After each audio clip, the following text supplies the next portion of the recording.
Do you have a macro take on the U.S. economy this year?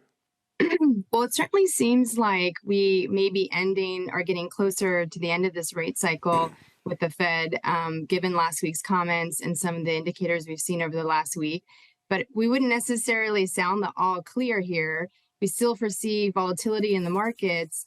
And in particular, I think we need to pay attention. It's been a fool's errand to not listen to the Fed's conviction about continuing their work until inflation gets down to 2%. So we do need to be a little cautious when we think about maybe an all clear here. But what you can't deny is that across the board, no matter how you look at it, this has been a risk on month. And we see investors moving into risk assets. What's amazing to me, Joanna, is how little the 10-year yield has moved. It's at 3.48%, which is pretty much where it was 6 months ago. So for all the sort of hand-wringing over the Fed, what we're left with is the U.S. government 10-year at the same price and yield as 180 days ago. What do you make of that? Yeah, I think we're just processing everything that's been going on through the economy, and we're getting to what we like to say is like the table has been set for 2023. You know, we have a lot more certainty and clarity of where we're at, and so our view is that certainly in fixed income, all the fixed income asset class has a huge potential to deliver better performance in 2023. We're at new rate levels we haven't seen in over a decade or and plus. And so you're really resetting valuations in a way that are very attractive.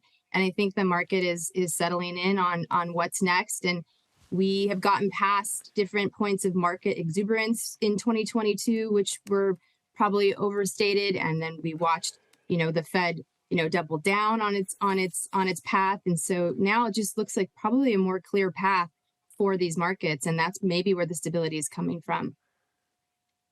Well, you run a fixed income focused ETF, and I would imagine that corporate defaults, which would be related to the macroeconomy for the most part, and interest rates are top of mind. So if I look into your ETF or other parts of the fixed income market, do I assume that, which is always a dangerous word, by the way, that corporate default rates, bankruptcies, and bonds going bust are going to increase this year? Or do you think they can kind of ride it out and stay relatively where they are? Well, it feels that even though they could trend higher, we certainly project that corporate defaults will remain lower than their long-term average.